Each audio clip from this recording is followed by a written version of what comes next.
السلام عليكم ورحمة الله وبركاته. ازيكم يا حبايبي؟ عاملين ايه؟ يا رب تكونوا بخير.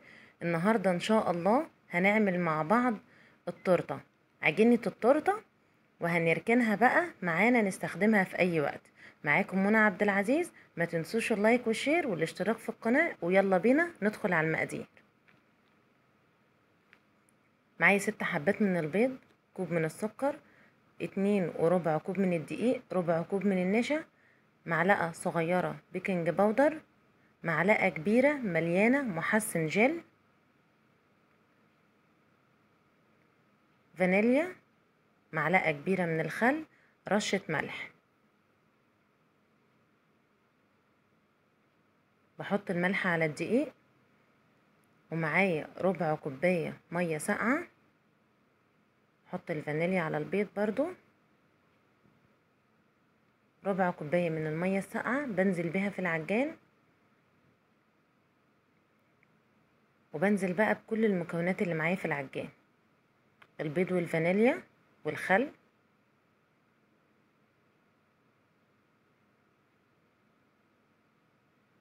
النشا والدقيق والسكر،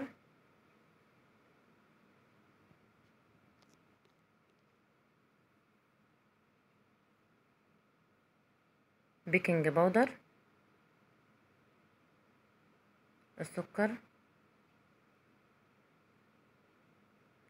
معلقة كبيرة محسن جل، ومعلقة الخل. كل المكونات بننزل بها في العجان، وهبدأ أضربهم لمدة 7 دقايق. أنا بقى هنا بجهز العجينة وبسويها، وببدأ أقطعها طبقات، وأبدأ أشيل التورتاية دي متقطعة طبقات في الفريزر. بركنها معايا منين ما بحتاجها، بطلعها في أي وقت على قد إن أنا بشكلها. بس بجهز لها الكريم شانتيه وبجهزها.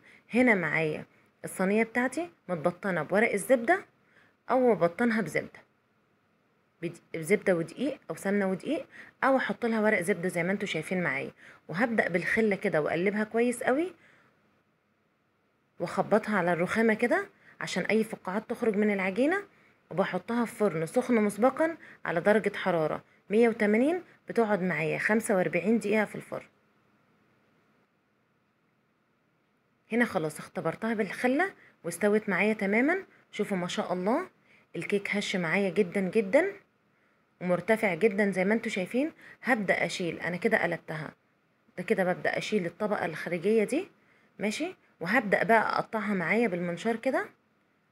هقطعها معايا ما شاء الله، عشان هي مرتفعة جدا هقطعها 5 طبقات. بشيل الطبقة دي بقى، دي اللي فيها زفارة البيض والكلام ده، عشان الكريم الشانتيه يلزق معايا عليها وما يتزحلقش، وفي نفس الوقت بيبقى عليها زفارة البيض. بصوا كده خلاص قطعتها معايا 5 طبقات. بصوا الطراوة، بصوا لونها عامل ازاي ومفرغة من جوه ازاي. ما شاء الله تحفة. هتقدروا تعملوها وتشيلوها زي ما قلت لكم في الفريزر، وتطلعوها منين ما تحبوا، وتبداوا تزينوها اي تزيين انتوا حابينه. تمام. دي بقى انا كده عملت لكم العجينه لوحدها خالص، عملت لكم عجينه التورته لوحدها. تبداوا بقى انتوا تزينوا زي ما تحبوا. يلا بقى، لو عجبتكم الوصفه النهارده ما تنسوش اللايك والشير، والسلام عليكم ورحمه الله وبركاته.